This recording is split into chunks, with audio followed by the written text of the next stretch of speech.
እግዚአብሔር ሲመለስ ባለፉት ሳምንታት እንደ ኃያል ሲመለስ በሕዝቡ መካከል ብዙ ነገሮችን ያደርጋል ብለን ስንነጋገር ነበረ። እግዚአብሔር ሲመለስ ወደ ሕዝቡ መጽናናት ለራቀው፣ እረፍት ለራቀው፣ ነገር ለተበላሸበት ድንገት ይመጣና አስቦ ተምኖ ይደርስና መላ ለጠፋው ሁሉ ይደርስና ምን ያደርጋል? አስቀድሞ ያጽናናል፣ ልብን ይደግፋል ብለን ነበር የተነጋገርነው። ለአንድ ጊዜ ብቻ ሳይሆን በነዛ ጊዜ የባከነውን፣ የሞተውን፣ የታሰረውን ሁሉ ነገር እየለወጠ የመጽናናትን ዘመን እነሆ ብሎ እግዚአብሔር ይሰጣል። ጌታ የተባረከ ይሁን። በብሉይ ኪዳን በአዲስ ኪዳን በግልጽ በየጊዜው ሕዝቡ በብዙ ምጥ መካከል እያለ እግዚአብሔርን ሲለምኑ ወይም ደግሞ እሱ እንዲሁ ከቸርነቱ የተነሳ መለስ ብሎ በሕዝቡ መካከል በኑሮ መካከል በአካሄዱ መካከል ኃይሉንና ክብሩን በሚገልጥበት ጊዜ በአንድ ጊዜ ባላሰቡት ደረጃ ባላሰቡት ሁኔታ መጽናናት ይሆናል። ኢየሱስ ጌታ ነው። መጽናናት ብቻ አይበቃም ይላል ጌታ። ደግሞ ቸር ነው፣ እጀ ብዙ ነው። ክብር ለአምላካችን ይሁን። አጽናንቶ ብቻ በቃ በርቺ በርታ ብቻ ብሎ አይሄድም። መጽናናትን ከሰጠ በኋላ ጨምሮ ደግሞ ምን ይላል? በእኔና በእናንተ መካከል ገብቶ እኔን ያራቀውን ኃጢአታችሁን ከእናንተ አረቅ ያለው ጥይ ያለው ደምስሽ ያለው ይቅር ብያለው፣ እናንተን ደግሞ እንዳላችሁ ምን አድርግ ያለው ተቀብያለሁ ይላል። ጌታ የተባረከ ይሁን። ሲመለስ ከሚያደርጋቸው ነገሮች አንዱ ጌታ ሕዝቡን ይቀበላል፣ በማዕረግ ይቀበላል፣ በሞገስ ይቀበላል። እነሱ ራሳቸውን ሲያዩ የተዋረዱ የሆኑትን እሱም በእውነት በሱ ደረጃ ሲለካቸው ያነሰ የሆኑትን ጌታ በምሕረቱ ግን ዘንበል ሲል በኃይሉ ሲመጣ ምን ያደርጋል? ትቼዋለሁ ይላል። ይገርማችኋል። መማር ማለት ምሕረትን ማድረግ ቀላል ነገር ይመስላል። 2-3 ጊዜ ሰው ከማረ በኋላ ውስጡ ያልቃል። ከዛም ደግሞ ከቀጠለ ጭራሽ አይችልም። ብዙ ምሕረት ያለው በምሕረቱም ኃያል የሆነ ምሮ የማይደክመው ማን ነው? እግዚአብሔር አምላካችን ነው። ዘንበል ብሎ ሲመለስ ምሕረትን ለሕዝቡ ያደርጋል። ትቻለሁ። በጊልት አትመላለሱ፣ በሐዘን አትመላለሱ፣ ያለፈውን በመቁጠር አትመላለሱ፣ አሁን ላነሳ መጥቻለሁና ብሎ እግዚአብሔር ይቅርታን ይሰጣል። ይህም ብቻ አይደለም። ይቅርታን ሰጥቶ ልክ ከእስር ቤት እንደሚለቀቅ ወንጀለኛ አሁን ነፃነ በከተማው እንዳሻሂድ ብሎ አይተውም። ይልቁንም ደግሞ ምን ያደርጋል? ከውድቀት መልሶ ያነሳል ብለን አይተናል። ምን ሊያደርግ? ከፍ ሊያደርግ፣ ሕይወትን ሊለውጥ፣ ሕይወትን ሊሰራ ከውድቀት ያነሳል ብለን አይተናል። ይህም ብቻ አይደለም። ባለፈው ሳምንት ስናይ ከውድቀት ካነሳ በኋላ ደግሞ ሕይወት ውስጥ ተበለሻሽቶ የነበረውን ነገር ሁሉ፣ ተጣሞ የነበረውን ነገር ሁሉ፣ ጎብጦ የነበረውን ነገር ሁሉ ምን ያደርጋል? ብልሽትሽቶ የወጣውን ይሰራዋል፣ ያቃነዋል፣ ያቀነዋል። ባለፈው ሳምንት እንዳየነው በሰርጓጉጥ የተመሰለ፣ በበረሃ የተመሰለ፣ በምድረ በዳ የተመሰለ እንደገናም ደግሞ በተለያዩ ነገሮች በጥመት የተመሰለውን ሁሉ ዘርዝሮት ሰው ፊት ያዝርዝር ቢቀርብ እንዲህ አይነት ሰው አለ በዚህ አይነት ሁኔታ ቢባል ይህንንማ ምን አደርገዋለሁ ነው መልሳችን። ከየት ወዴት አደርገዋለሁ? በምን መክረዋለሁ? የትስ ወስደዋለሁ ነው የምንለው። ቤተሰብ ብንሆን ኢቭን ቤተ ክርስቲያን ብንሆን ችለን ይህን አንችለውም እንላለን። ጌታ ግን ሁሉን ቻይ ነው። ኢየሱስ ጌታ ነው። ምድረ በዳ ነው፣ አምጡት ወደ እኔ። በረሃ ነው፣ አምጡት ወደ እኔ። ጠማማ ነው፣ አምጡት ወደ እኔ። እንደገና የተያዘ ነገር ነው፣ አምጡት ወደ እኔ። ብሪንግ ኢት ኦን ይላል ብለን ባለፈው የተነጋገርነው እሱን ነው። በሱ ፊት እሱ ክብሩን ሲገልጥ መለስ ሲል ሲሰራ የተበላሸውን ሁሉን ነገር ምን ያደርጋል? ያቀነዋል። ጌታ የተባረከ ይሁን። ስለዚህ እግዚአብሔር እመጣለሁ ሲል፣ ወደ ሕዝቡ እመለሳለሁ ሲል ሁሌ የሚሰራውና የሚያመጣቸው ልዩነቶች አሉ ማለት ነው። ዛሬ የምናየው ግን ይሄ ብቻ አይበቃም። እኔ ስመለስ ደግሞ በሕዝቤ መካከል ምን አደርጋለሁ? ክብሬን እገልጣለሁ። ኢየሱስ ጌታ ነው። ክብሬን እገልጣለሁ ይላል። ይገርማችኋል። እግዚአብሔር እነዚህም ነገሮች ብቻ ሰጥቶ በዛ ደረጃ ብቻ ሰውን መልቀቅ ይችላል። ምን አድርጎ? ምሮ። ምን አድርጎ? የተበላሸውን ሰርቶ። ምን አድርጎ? መንገድ አቃንቶ ሂዱ ብሎ መተው ይችላል። ታስታውሳላችሁ፣ እስራኤላውያኖች አንድ ጊዜ ያሳዘኑትና መልአክ ልክላችኋለሁ እሱ እየመራ ያስገባችኋል፣ እኔ ከእናንተ ጋር አልሄድም ያለበትን ጊዜ ታስታውሳላችሁ። ምድር ላይ ደግሞ ለማያመልኩት ፀሐይንም ዝናብንም ይሰጣል። ሰጪ ነው። ሰጥቶ ግን ክብሩን በሙላት ሳይገልጥ በዚህ ደረጃ ይሄው ብሎ ይሄዳል። እግዚአብሔር ግን ሕዝቡ ምን ይላል? ያ ብቻ ለእናንተ በቂ አይደለም። ስለዚህ ምን አደርጋለሁ? እኔው ራሴ ክብሬን ገልጬ በእናንተ መካከል እሆናለሁ። ጌታ የተባረከ ይሁን።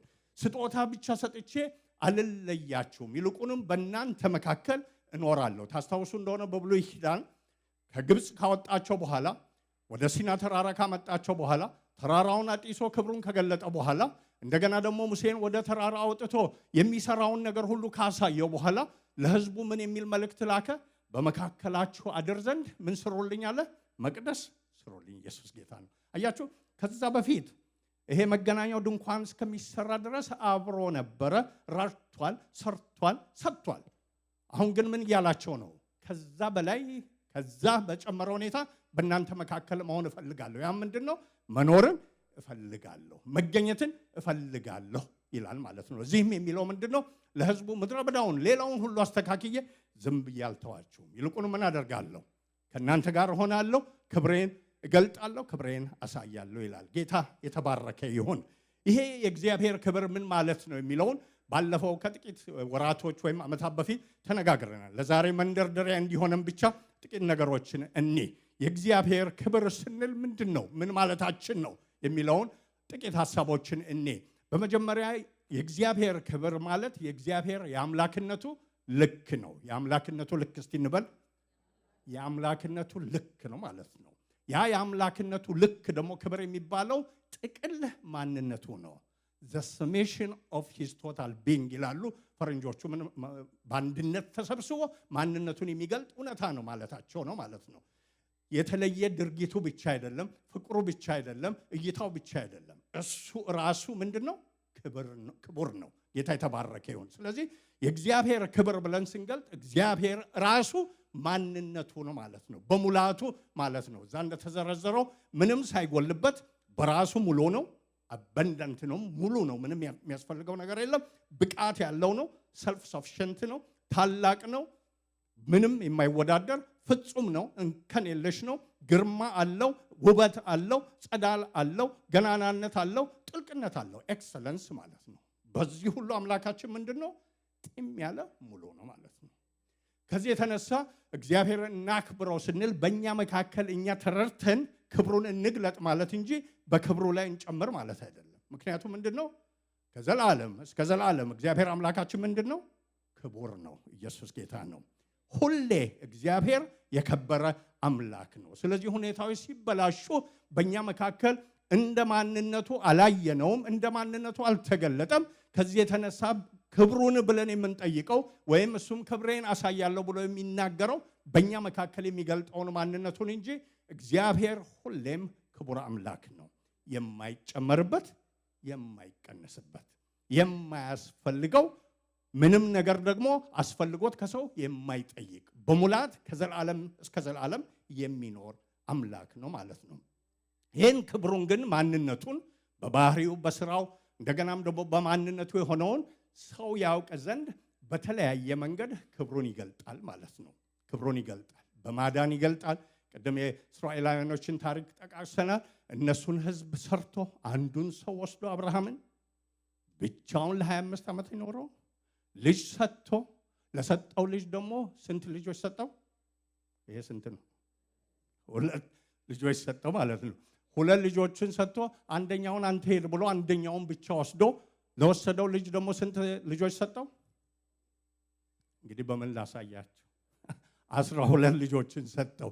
እነሱን ደግሞ ወስዶ ወደ 70 ያህል ከሆኑ በኋላ ወደ ግብፅ ወስዶ ከዛ በኋላ 600,000 ያህል ሆነው እንዲወጡ አድርጎ ሲና ተራራ ላይ አውጥቶ ሕዝብ አደረጋቸው። ስለዚህ ያዕቆብ ሆይ የፈጠረህ እግዚአብሔር እንዲህ ይላል ሲል ያዕቆብን አንደኛውን ብቻ አይደለም፣ ያዕቆብን እንደ ሕዝብ አድርጎ የፈጠረ ማን ነው? እግዚአብሔር ነው። ጌታ የተባረከ ይሁን። ስለዚህ በዛ ውስጥ ከአብርሃም ጥሪ ጀምሮ ሕዝብ አድርጎ እስከፈጠረበት ድረስ እግዚአብሔር በድርጊቱ በስራው ባካሄዱ ምኑን ይገልጣል? ማንነቱን ይገልጣል፣ ክብሩን ይገልጣል፣ ቅድስናውን ይገልጣል፣ ግርማውን ይገልጣል። ለዚህ ነው ታስታውሱ እንደሆነ ሙሴ ብዙ ሲያውቀው ኖሮ ትንሽ ከኑሮ የተነሳ እግዚአብሔር ማንነት ቢጭበረበርበት ታስታውሳላችሁ። ለሕዝቡ ፈርዳለሁ ብሎ ሕዝቡ አንተ ማነህ ብሎ በጠየቁት ጊዜ ሸሽቶ ሄደ አይደል ቃሉ የሚለው። በሚዲያም እንዲሁ መኖር ጀመረ። ረስቶት እረኝነት እግዚአብሔር መጣ፣ በቁጥቋጦ ውስጥ ሆኖ ተገለጠለት፣ ክብሩን አሳየው። ልክሃለሁ ሲለው የጠየቀው ጥያቄ ምንድን ነው? ማነህ ነው ያለው ማለት ነው። ፊት ሰምቼ ነበር የአባቶቻችን አምላክ ተብለ እኔም አምኜ ነበር እሱን ይዤ ወጥቼ እስራኤል መንደር ሄጄ ተዋትጣሉ ብዬ ብናገር በዛ ድጋፍ እነሱ ምን አደረጉኝ ከንቱ አደረጉኝ አልተቀበሉኝም ሊገሉኝም ፈለጉ ስለዚህ እዚህ ሜዳ ላይ አለሁ በግዬ ጠበቅኩ ስለዚህ who are you ማን አንተ ለነሱስ ማን ብዬ ልንገራቸው ብሎ ነበር የሚጠይቀው ማለት ነው አሁን በአዲስ መልክ ጌታ አስቀድሞ በቁጥቋጦ የገለጠውን ክብር እየጨመረ ማንነቱን በንግግር ይገልጥለት ጀመር እኔ የአብርሃም የይስሐቅ የያዕቆብ አምላክ ነኝ ያለና የሚኖር ነኝ ይህም ብቻ አይደለም አልበቃኝም ሲል በእጅ ያስከው ምንድነው በትር ነው በትሩን ጣለው ሲጥለው ምን ሆነ እባብ ሆነ አይደለም እንደገና ደግሞ ያዘው ምን ይሆናል በትር በዚህ አይነት ኤክሰርሳይዝ እግዚአብሔር ማን ነው የሚባለውን ነገር ለሱ አስገባለት ጌታ የተባረከ ይሁን ክቡር የሆነው እግዚአብሔር ክብሩን በተለያየ መንገድ በሰዎች ህይወት በህዝቡ መካከል ይገልጣል ሊሆን የማይችሉ ነገሮችን እያደረገ የተበላሹ ነገሮችን እየሰራ እጅ ይዞ እየመራ ይገልጣል ማለት ነው መግለጥ ብቻ ሳይሆን እግዚአብሔር በህዝቡ መካከል ምን ያደርጋል ከብሮ ይኖራል ጌታ የተባረከ ይሁን ቅድም በተጠቀስኩት ላይ ዘጸአት 25 ላይ ዝም ብዬ ክብሬን ብቻ እያሳየሁ እናንተን እየመራው አልኖርም እኔ ግን ምን ማድረግ እፈልጋለሁ በመካከላችሁ ማደር እፈልጋለሁ ጌታ የተባረከ ይሁን ስለዚህ እናንተ ስታርፉ አርፋለሁ ስትሄዱም ሄዳለሁ ጭቅጭቅ በመካከላችሁ ሲኖር ዳኛ ሆናለሁ ስለዚህ ማረፊያ ቤት አዘጋጁልኝ አለ ያ ነው መገናኛው ድንኳን የተዘጋጀው በዛ ነው ማለት ነው እዛ ከተዘጋጀ በኋላ ዘጸአት መጨረሻ ላይ ታስታውሱ እንደሆነ ልክ እግዚአብሔር በተራራው ለሙሴ እንዳሳየው ሙሴ ባደረገ ጊዜ ሄዳችሁ ምዕራፉን አንብቡት ከ39 እስከ 40 ያለውን እያንዳንዱ ፓራግራፍ ላይ እግዚአብሔር እንዳዘዘው አደረገ ተብሎ ሲያልቅ እግዚአብሔር መቅደሱን መገናኛውን ድንኳን ተቀበለውና ምን አደረገው ደመና ሞላው ደመና ብቻ አይደለም የእግዚአብሔርም ክብር ሞላው ከዚህ የተነሳ ሙሴ ወደዛ መግባት አልቻለም ጌታ የተባረከ ይሁን አያችሁ አሁን እግዚአብሔር መጣና በህዝቡ መካከል ማደር መገኘት ጀመረ ማለት ነው ከዛ ሰዓት ጀምሮ ምን ያደርጋል መሄድ ሲገባቸው ደመና ሆኖ ይመራቸዋል እንደገና በሌሊት ደግሞ እሳት አምድ ሆኖ ይመራቸዋል እንደገና መጥቶ ደግሞ መቀመጥ ሲገባቸው ያስቀምጣቸዋል ውበታቸው ግርማቸው መሪያቸው ነው ሲጣሉ ደግሞ ታስታውሱ እንደሆነ በመካከላቸው ድንገት በመገናኛው ድንኳን ከፍ ብሎ በክብር በደመና ይገኝና ይዳኛል ታስታውሳላችሁ አሮንና ማርያም ሙሴ ላይ በተነሱ ጊዜ እግዚአብሔር ባንድ ጊዜ ወረደ በመካከላቸው ኑ ብሎ ጠየቀ ሙሴ ላይ እስራኤላውያኖች በተነሱ ጊዜ እግዚአብሔር በመካከላቸው ወርዶ ኑ ብሎ ዳኝነትን ሰጣቸው ስለዚህ ሁሌ ክቡር የሆነው የእግዚአብሔር ክብር በህዝቡ መካከል በስራው በህዝቡ መካከል በድርጊት ይገለጣል ብቻ ሳይሆን በህዝቡ መካከል ምን ይሆናል ዱዌል አርጎ ይኖራል ኢየሱስ ጌታ ነው ይሄ ዱዌል አርጎ የሚኖረው በብሉይ ኪዳን በአዲስ ኪዳን ደግሞ ምን ሆነ በጌታችን በኢየሱስ ክርስቶስ ሞትና ትንሣኤ የተነሳ በመንፈስ ቅዱስ ሆኖ በእኛ ውስጥ አደረ ማለት ነው ያ በድንኳን የነበረው ክብር አሁን የታለ በሞቱና በትንሣኤ የተነሳ በእኛ አደረ ጌታ ይባረክ ጌታ ኢየሱስ ክርስቶስን ያዩት የዛን ጊዜ ምን አሉ እሱን ስናየው የእግዚአብሔርን ክብር ምን አደረገን አየን ብሎ ተናገሩ እሱ ከሄደ በኋላ መንፈስ ቅዱስ ደግሞ ሲመጣ ያንን የጌታን ክብር አምጥቶ በህዝቡ ልቦና ውስጥ አደረገ ይህም ብቻ አይደለም በቤተ ክርስቲያን ህዝቡ በሚሰበሰብበት ቦታ ሁሉ አደረገው ማለት ነው እግዚአብሔር ያንን ክብሩን በስራው በመገኘቱ እንደገናም ደግሞ በሚያደርጋቸው ነገሮች በህዝቡ መካከል ይገልጣል ይህ ብቻ አይደለም ክብሩ ሲኖር ይህን ልብ ብላችሁ ስሙ ሁሌ ልዩነትን ያመጣል መኖሩ ልዩነትን ያመጣል አለመኖሩም ልዩነትን ያመጣል እስቲ ልዩነትን ያመጣል በሉ ልዩነትን ያመጣል ለምሳሌ እግዚአብሔር በስራው ብቻ ሳይሆን በአንድ ሰው ህይወት ውስጥ በልብ ውስጥ በትዳር ውስጥ በመንገድ ውስጥ በእይታው ውስጥ ሲኖር የሰውየው አመለካከት ከሌላው ጊዜ ሁሉ የተለየ ይሆናል በመንፈሳዊ ዕውቀት ብስለት የምድራዊ ነገሮችን ሁኔታ በማይበት ነገር እንደገና ደግሞ በሚፈርድበት ነገር ሁሉ የተለየ ይሆናል የእግዚአብሔር መንፈስ ሲገኝ ማለት ነው የእግዚአብሔር ክብር በሰው ላይ ሲገኝ ማለት ነው እንዲሁም በቤተ ክርስቲያን እንደዚህ ሲገኝ ቤተ ክርስቲያን ውስጥ የሚደረገው ነገር ሁሉ የእግዚአብሔር ክብር ስላለበት ያንን የመጠነ ያንን የመዘነ ይሆናል። ቃል ሲገለጥ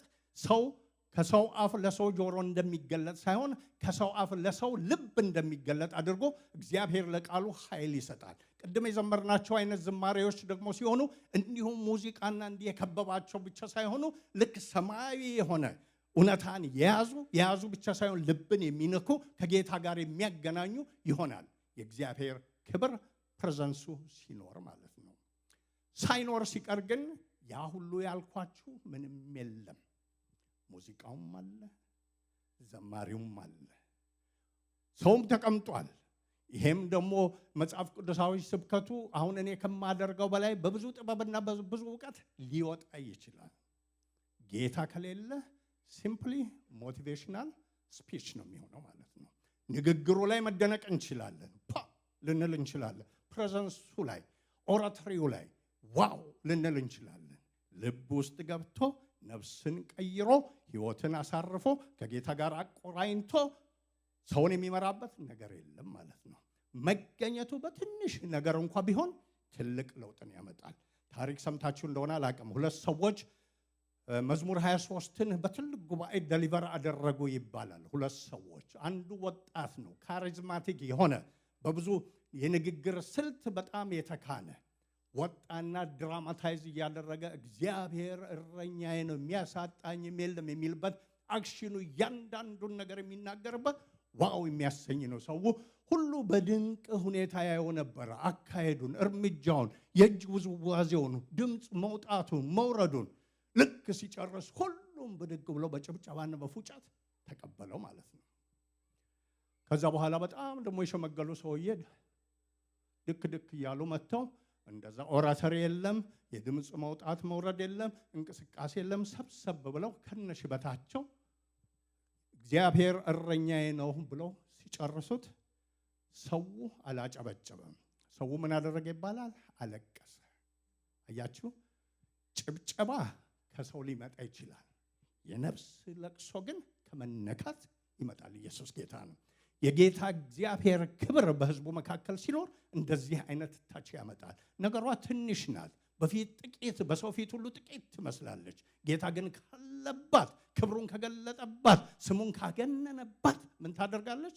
ትልቅ ነገርን ታመጣለች ማለት ነው። ለዚህ ነው ዘካርያስ ላይ ሲናገር የጥቂቱን ነገር ቀን የናቀ ማን ነው? ያውም ከፍ ብሎ ደግሞ ምን ይላል? በመንፈሴ እንጂ በኃይልና በብርታት አይደለም።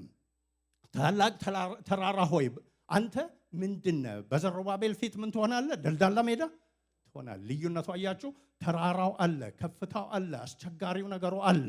በሰው ፊት ግብዳ ነው፣ በጌታ መገኘት ፊት ግን ምንም አይደለም። ኢየሱስ ጌታ ነው። ስለዚህ የጌታ ክብር፣ የጌታ ፕሬዘንስ በስራው ይሁን እንዲሁ በመገኘቱ ይሁን በምክሩ ይሁን በተለያዩ ነገሮች ቀጥለን በምናያቸው ሲገኝ ሁሌ ልዩነትን ያመጣል። ሰው ለሰው አይነግርም። ጌታ የተባረከ ይሁን። እስቲ ሰው ለሰው አይነግርም በሉ። ሰው ለሰው አለ እኮ አለ ይሰማችኋል አይደል ብሎ አይነግርም።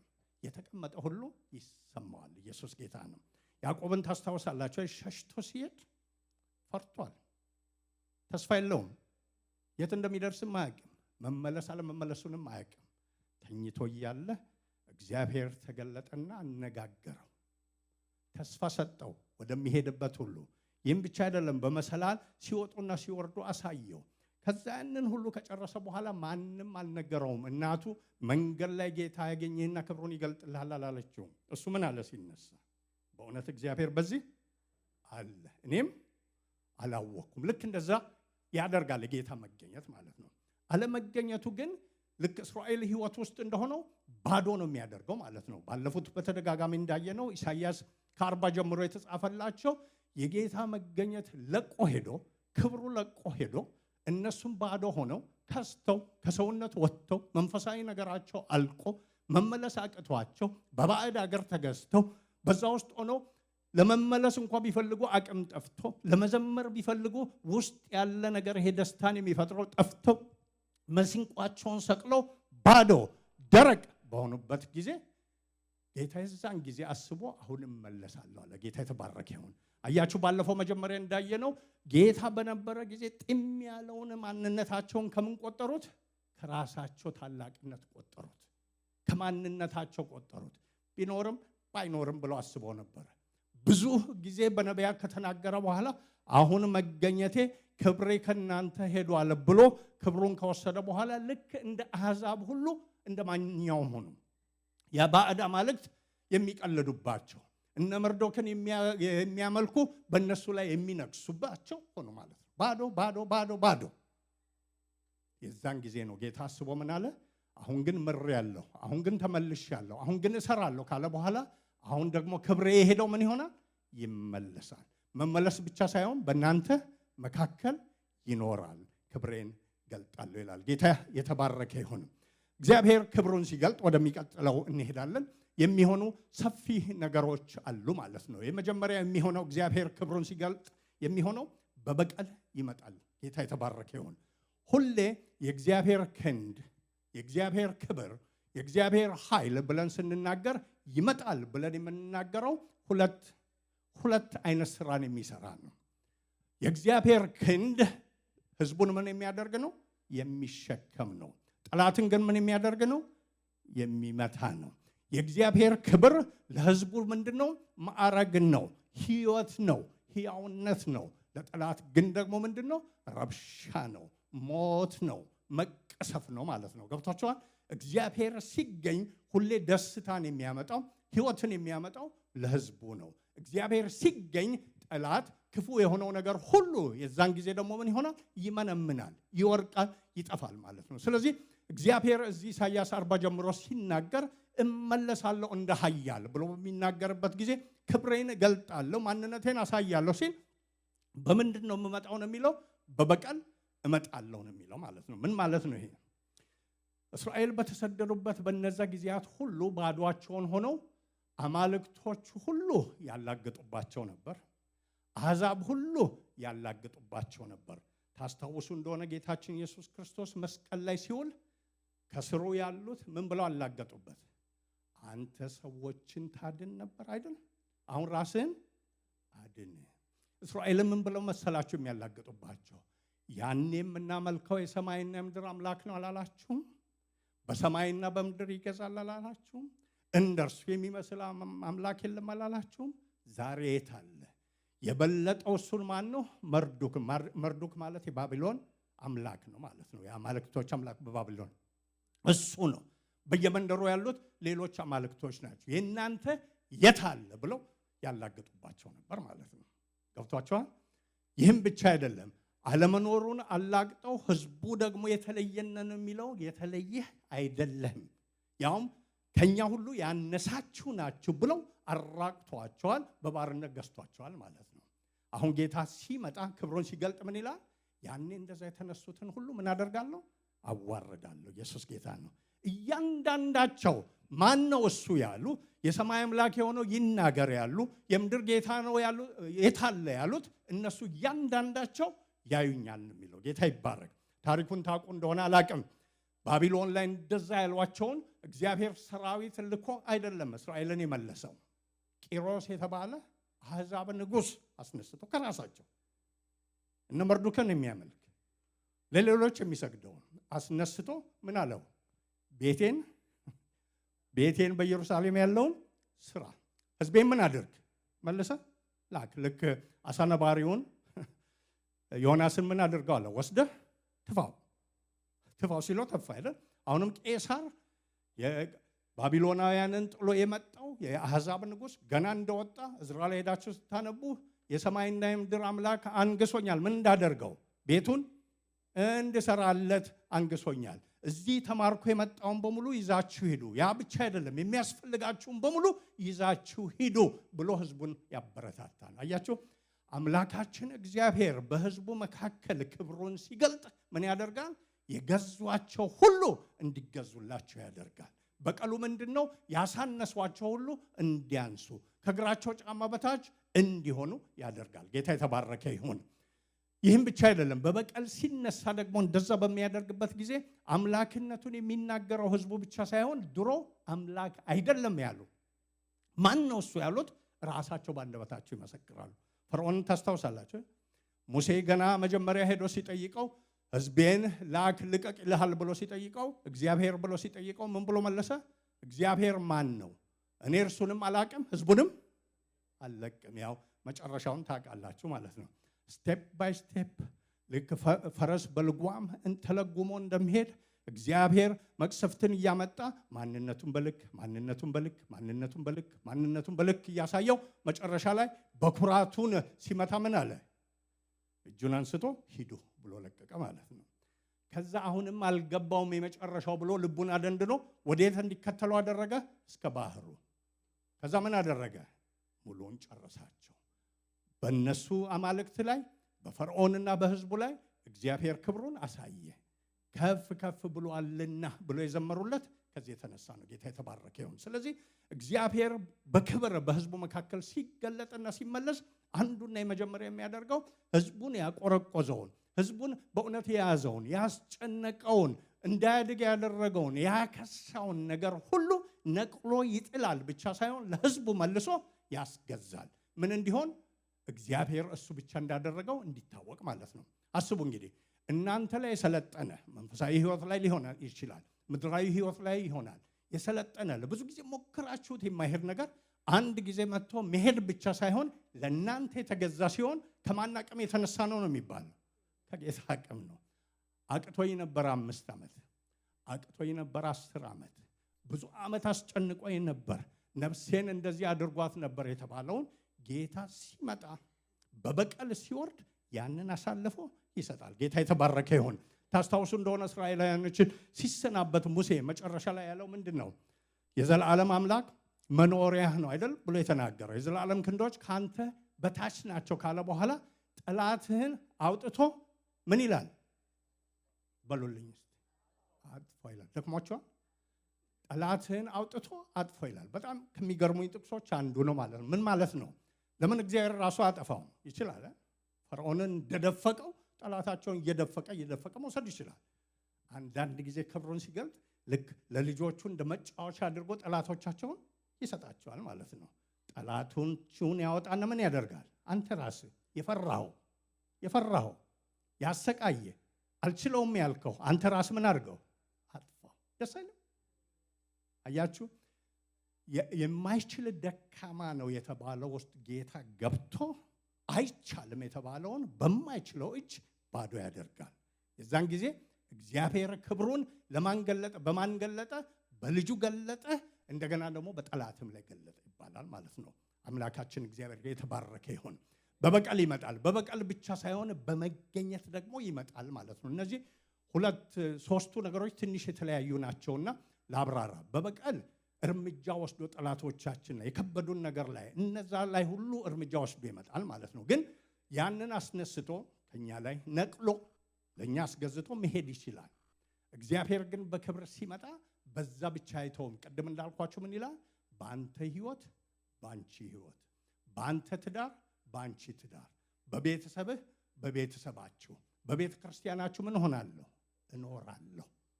ጌታ የተባረከ ይሁን። እሆናለሁ፣ እገኛለሁ። አያችሁ፣ እሱ በሚገኝበት ቦታ ሁሌ እረፍት አለ። በረብሻ መካከል ራሱ እረፍት አለ። በጥያቄ መካከል ራሱ እረፍት አለ። ሰላም፣ ጭንቀት በሚነሱ ነገሮች መካከል ሁሌ ሰላም አለ። እነዚህ አሁን ያልኳቸው ነገሮች በገንዘብ አይገዙም፣ በዘመድ አይገዙም፣ በትውውቅ አይመጡም። ጌታ ግን ሲገኝ ጢም ብለው ይገኛሉ ማለት ነው። ሰውየው ምንም የለውም፣ ነገር ሁሉ ይወሰድበታል፣ ይጣመምበታል። ምን ይሆናል? ግን ደስተኛ ነው። ግን ወጥቶ ይገባል። እንዴት ነው ሲሉት ጌታን ዝም ብሎ ያመሰግናል ማለት እንዴ፣ ጤነኛ ነው ይሰውዬ ይባላል። አያችሁ፣ አዎ ጤነኛ ነው። ምን ሆኖ?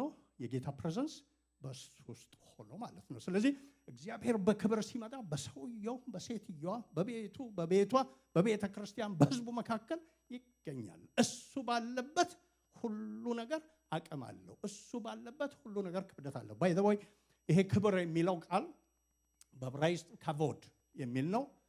በአማርኛ ብንተረጉመው ከባድ ማለት ነው። ከባድ። ዕብራይስጥና አማርኛ ወደ 50% እንደሚገናኙ ታውቃላችሁ ማለት ነው። ከቮድ በለስቲ ማለት ምን ማለት ነው? በአማርኛ ከባድ። እግዚአብሔር ከባድ ነው ሲባል ምን ማለት ነው? እንዲህ ብላችሁ አስቡ። እግዚአብሔር በአማልክቶች ላይ ሁሉ ከባድ ነው ማለት የበዛ፣ የጠነከረ፣ የገዛ ያስፈራ ማለት ነው። ከቮድ የሚለው ቃል ማለት ነው። weighty and heavy የሚለውን ሐሳብ የያዘ ነው። በግሪኩ ደግሞ ዶክሳ የሚል አለው በአዲስ ኪዳን ማለት ነው። እሱ ደግሞ ምንን ይገልጣል? ውበትን ይገልጣል ማለት ነው። የክብርን ውበት። ለምሳሌ ጳውሎስ ሲናገር ማንም በማያየው ብርሃን ውስጥ ይኖራል የሚለው ሲያዩት ሁሉ ፈርተው ደንግጠው ልክ ነፍስም እንዳልቀረላቸው ይወድቃሉ የሚለውን የያዘ ነው። ሁለቱን አንድ ላይ ስንሰበስብ የእግዚአብሔር ክብር ማለት ምን ማለት ነው? ከብዶ የገዛ እንደገናም ደግሞ አገዛዙ ውብ የሆነ ማለት ነው። ከባድ ውበት ያለው ሁለቱን የያዘ ነው። እግዚአብሔር በእኔ ሕይወት ከበረ ስንል ምን ማለት ነው? ገዝቶ ተገኘ። እንደው የመጣ ነገር ሁሉ እንዳንሳፍፈኝ ማለት። አንዳንዴ እኮ ቀለል እንላለን ለነገሮች ሁሉ። ገብቷችኋል? ቀለል ማለት የመጣ ነገር ሁሉ ጀው አሁን አበራ እዚህ ነው፣ ቀጥሎ እዚህ ነው፣ ይዞት የሚሄድ ይሆናል ማለት ነው። ጌታ ግን በነፍሱ ጢም ብሎ ሲገዛ ዌይቲ የሆነው ጌታ፣ ሄቪ የሆነው ጌታ፣ ውብ የሆነው ጌታ መገፋት እንኳ ቢኖር ቀጭኑ አበራ ምንም አይገፋም። መፈተን እንኳ ቢኖር ውብ የሆነው ጌታ በልቡ ስላለ ምን ይሆናል? ውበት በፊቱ ይወጣል። ከባድ እና ውብ የሆነ። ስለዚህ እግዚአብሔር ክብሩን ሲገልጥ አንዱ ክብደቱና ውበቱ በሕዝቡ ላይ ይሆናል ማለት ነው። በቤቱ ላይ ይሆናል ማለት ነው። በአሰራሩ ላይ ሁሉ ይሆናል። ያንን ደግሞ ሰው ሁሉ ሳይነገረው ያውቀዋል። ሰው ሁሉ ብቻ ሳይሆን ከውጭ የሚመጣ ድንገት ገብቶ there is something different ብለው ይሄዳሉ ማለት ነው። ምን እንደሆነ አላወቁም፣ ግን ምንድነው? ከባድና ውብ ሆኖ የሚገዛ ጌታ መኖር ነው ማለት ነው። ጌታ ይባረክ። እንደዛ ሲገኝ ደግሞ ዘርፈ ብዙ ስራዎች አሉ። እነዛን ሁሉ አልሄድም፣ ባለፈው ያየናቸው ናቸው። እነሱን በሰው ህይወት ይገልጣል። እዚህ ኢሳይያስ 40 ላይ እንዳየነው ማጽናናትን ያመጣል። ሁልጊዜ መጽናናት አለ። አዝነው እንኳን መጽናናት አለ። ከዚህ በፊት አንድ ከጥቂት ዓመት አሁን 10 ዓመት ሊሆን ነው መሰለኝ ክፉ ታግሎን ነበር እዚህ ቤተክርስቲያን ማለት ነው። ሰዎቻችን እየታመሙ በ2 ዓመት ውስጥ ወደ 4-5 ሰዎች ወደ ጌታ ሄዱ ማለት ነው። መሄዳቸው ብቻ አልነበረም ችግሩ፣ ግን ደግሞ ታመው ቆይተው እጅግ ከስተው እንደገና ምነው የሄዱብን ጊዜ ነበር ማለት ተከታታይችን በምታክል ቸርች 4-5 ሰው በ2 ዓመት በዛ ተመሳሳይ ነገር መሸኘት በጣም ከባድ ነው ማለት ነው። ግን በዛ ውስጥ የሚገርመው ሰዎቹ ጋር ስትሄዱ እንግዲህ የአገልጋዮች አንዱ ፈተና በዛ ውስጥ የሚያልፍን ሰው ተኪዶ ምንድን ነው የሚባለው? አይዞህ ነው የሚባለው። ያቺ እህት ደግሞ አይዞህ በል ብላኛለች ብዙ ጊዜ። ስለዚህ አይዞህ ስል ጠንቀቅ ብዬ ነው የምለው ማለት ምን ይባላል ብለን ስንሄድ እግዚአብሔር ምስክሬ ነው፣ እያንዳንዳቸው እኛን ያጽናኑናል። ጌታ እኮ እያሉ ሰብከውን እኛ ተመልሰን እንመጣለን። ያዝነውን ጥቅስ እንኳን ሳንናገር እንመጣለን። ምን ሆኖ መሰላችሁ? ጌታ ከብዶ በውበት በውስጣቸው ተገኝቶ የሚያመው ስጋን የሚያጎሳቁለው ነገር ሁሉ ሳይገዛቸው በስጋ ቀለው በመንፈስ ብርቱ ነበሩ ማለት ነው። ገብቷቸዋል? ውስጣቸው የጠነከረ ለኛ የሚናገር የሰማዩን ያሰበ ይሄ ቢከሳ ገላችን እንዲህ ቢሆን ውስጣችን ደግሞ እንዲህ የጠረቃ ነው የሚሉ ነበሩ። ከምን የተነሳ ብንል አሁንም ከመገኘቱ መጽናናቱ ስለበዛላቸው ማለት ነው። ይህም ብቻ አይደለም፣ ይቅርታው ሁል ጊዜ በሕዝቡ ላይ ይበዛል። ሰይጣንን አንዱ እግዚአብሔር ግራ የሚያጋባው ለሕዝቡ ይቅርታ መስጠቱ ነው። በጣም ነው ግራ የሚያጋባው ነገር። እሱ ሁሌ ፋይል አለው። ከሳሽ ነው አይደል የሚባል ከሳሽ ነው፣ ሁሌ ያጠራቅማል። ከትናንት ወዲያ እከሌ ጋር እንዲህ ብሎ እንዲያ ብላ ይህን ሳትል ብሎ ዝርዝራል። እሱን ይዞ ወደ ማን ይቀርባል ይላል ማለት ነው። ጌታ ደግሞ ምን ይላል? ወደ መስቀሉ ይላል በየጊዜው ማለት ነው።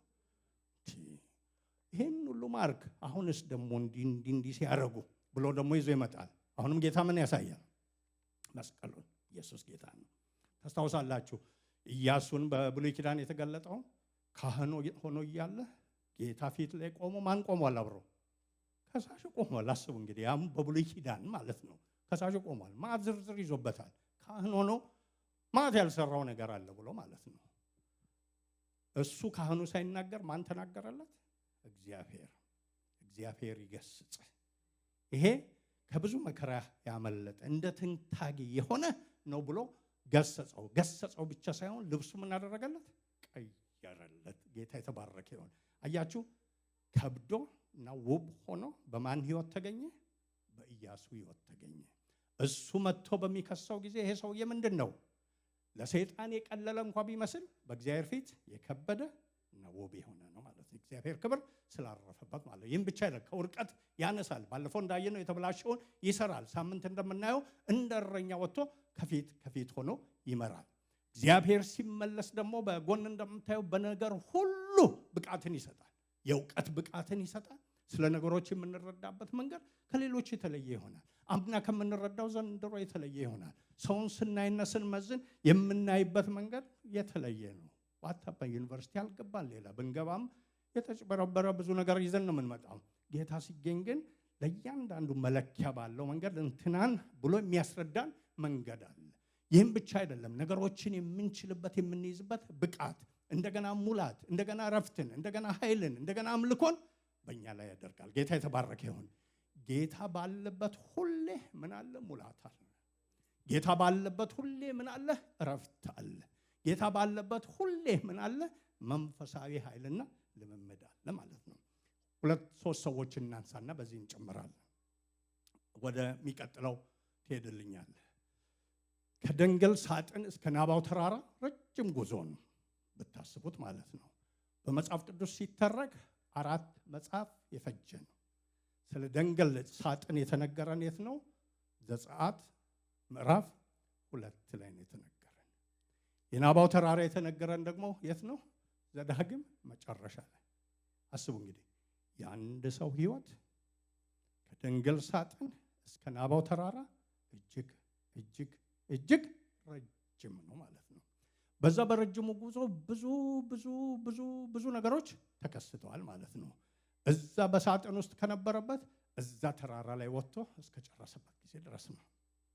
የተፈተነበት ነገር አለ፣ ጥያቄ የሆነበት ነገር አለ፣ እምነቱ ደግሞ የሳሳበት ነገር አለ። በህዝቡ ላይ አቅቶት እኔ ወልጃቸዋልን ብሎ የተቆጣበት ጊዜ አለ። ከሳጥን እስከ ናባው ተራራ ጉዞ ረጅምና ውጣ ውረድ ነው። ግን በየመሃሉ ሄዳችሁ ብታዩ እሱ አዘቅት ላይ በወረደ ቁጥር፣ ጥያቄ ባለው ቁጥር፣ መላው በጠፋው ቁጥር ምን አለ? አብሮት የሚነሳ የእግዚአብሔር ክብር አለ። የተባረከ ይሁን። በጣም ነው የሚገርመው ማለት ነው። በተለየ ሁኔታ እግዚአብሔር ክብሩን ሲገልጥለት ያ የመነመነው እምነቱ፣ ጥያቄን የሞላው ማንነቱ እንደገና ይጠረቃና ሙሴ ተመልሶ ምን ይሆናል? ጀግና ይሆናል።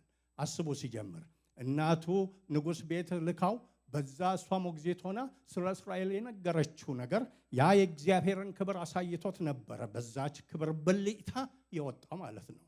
ትንሽ ብልጭታ ግን ያቺ ብልጭታ ይዛው የሄደችው ከዛ የሚመጣውን ፎርስ ኢቭል የሆነውን ፓወር ሊቋቋምባት አልቻለም። አይሎ መጣበት። ተስፋ በሚያስቆርጥ ሁኔታ መጣበት። መላ በሚያሳጣ ሁኔታ መጣበት። ስለዚህ ምን አደረገ? ሁሉን ነገር ትቶ ሄደ ማለት ነው። በቃ ሰው በኃይሉ አይበረታም። ጥሎ የማይጥለው ጌታ የጠራችሁ የታመነ ነው፣ እርሱም ያደርገዋል ተብሎ የተነገረለት ጌታ ተከትሎ እሱ ሲሄድ፣ ወደ ሚዲያም ሲሄድ አብሮት፣ በግ ሲጠብቅ አብሮት፣ ጊዜው እስኪደርስ አብሮት፣ ሰዓቱ እስኪደርስ አብሮት። ሙሴ ብቻዬን ነኝ ሲል የእናቴንም የፈርዖንንም ቤት ትቻለሁ እዛው ወይ በቀረው ኖሮ ምን ይሻለኛል ሲል ጌታ አብሮት ኖረና ልክ ሰዓቱ ሲደርስ በቁጥቋጦ ሰዓት ክብሩን አሳየው። ኢየሱስ ጌታ ነው። ያቺ ቀን ፕሮባብሊ ሙሴ ጠዋት ሲወጣ ኦርዲነሪ ቀን ናት። እንደ ማንኛውም ቀን ፀሐይ ወጣች፣ እሱም በጎቹን ይዞ ወጣ። መኖሪያ እዚህ ነው፣ እዚሁ ነው የምቆየው፣ ወደዛ የለም ወደዚህ የለም ብሎ ነበር። እሱ የሱ ሐሳብ ነው።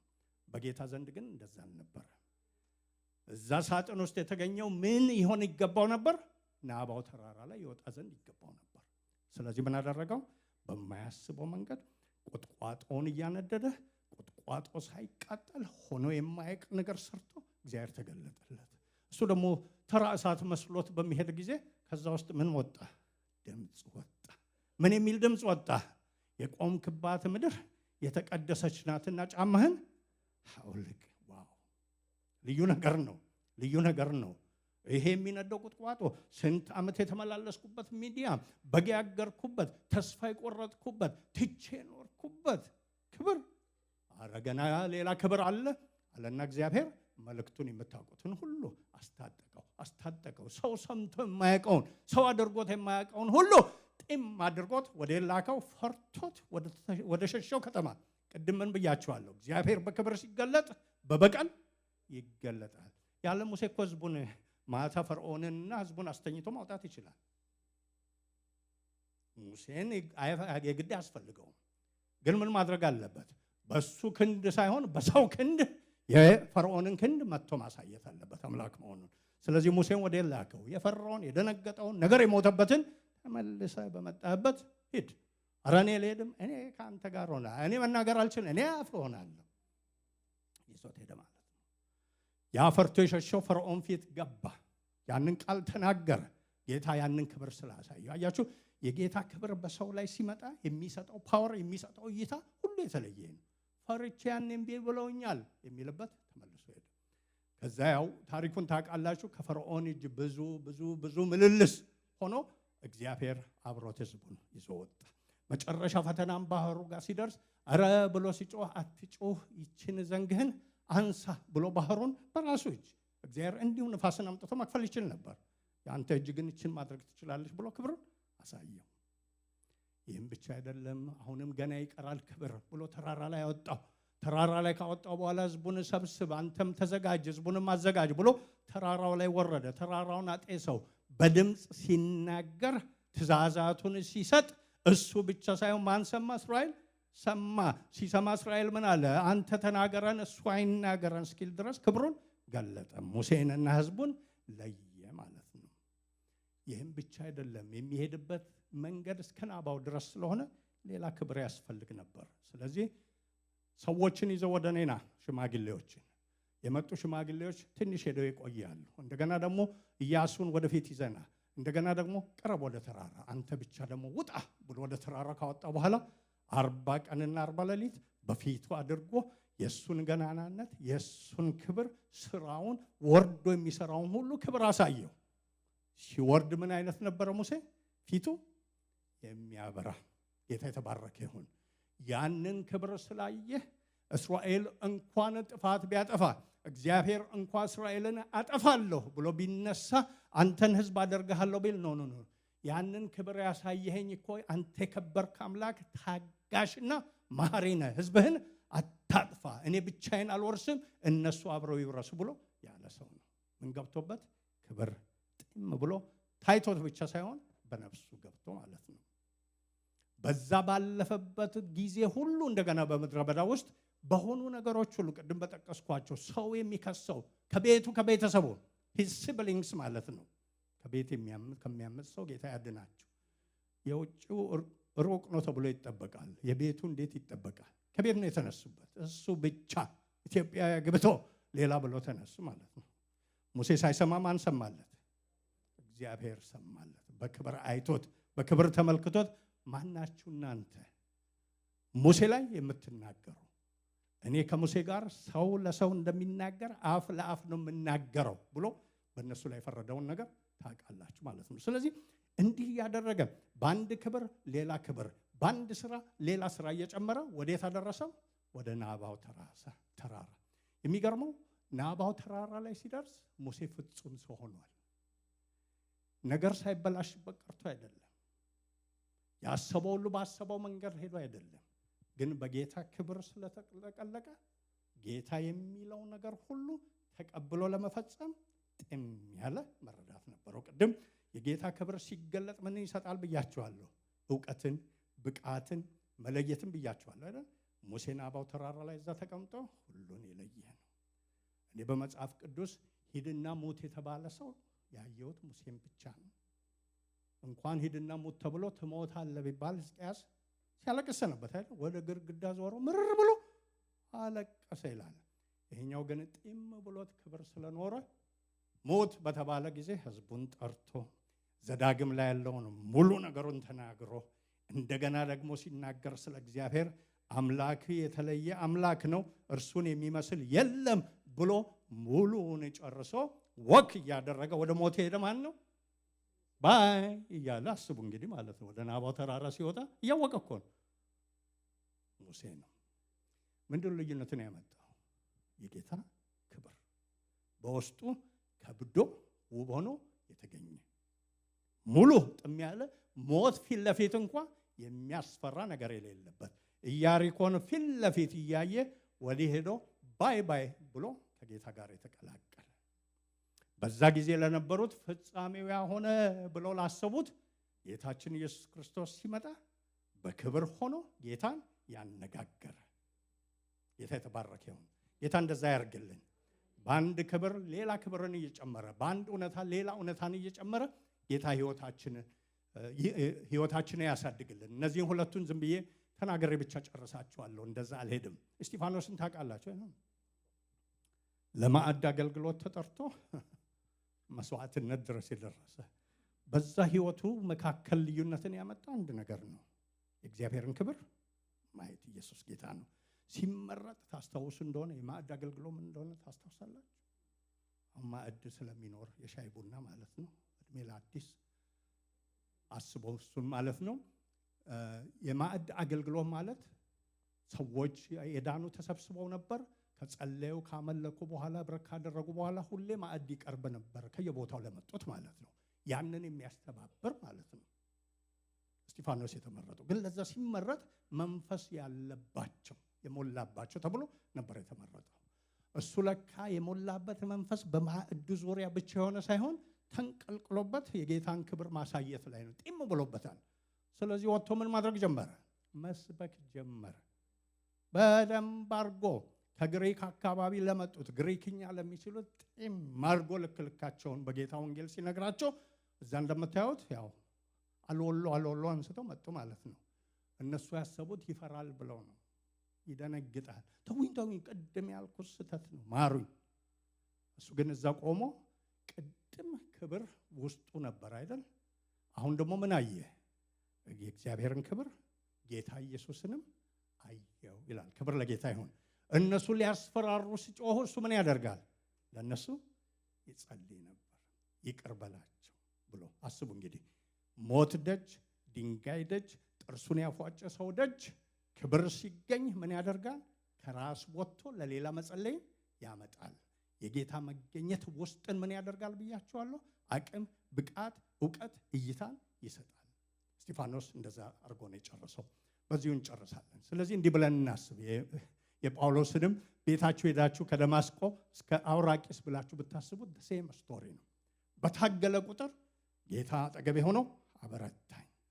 በፈራ ቁጥር ቆሮንቶስ ላይ ጌታ በምሽት ይገለጥና በዚህ ከተማ ብዙ ሕዝብ አለኝ፣ አትፍራ፣ ተናገር፣ ኢየሱስ ጌታ ነው ብሎ እየተናገረው ከዛ የተነሳውን አውራቂስ ሁሉ ሳይገታ እስከ ሮም እንዲደርስ አደረገው። ደጋግሞ እንደሚናገረው ደግሞ ከኢየሩሳሌም ጀምሮ እስከ ምንድን ድረስ ነው?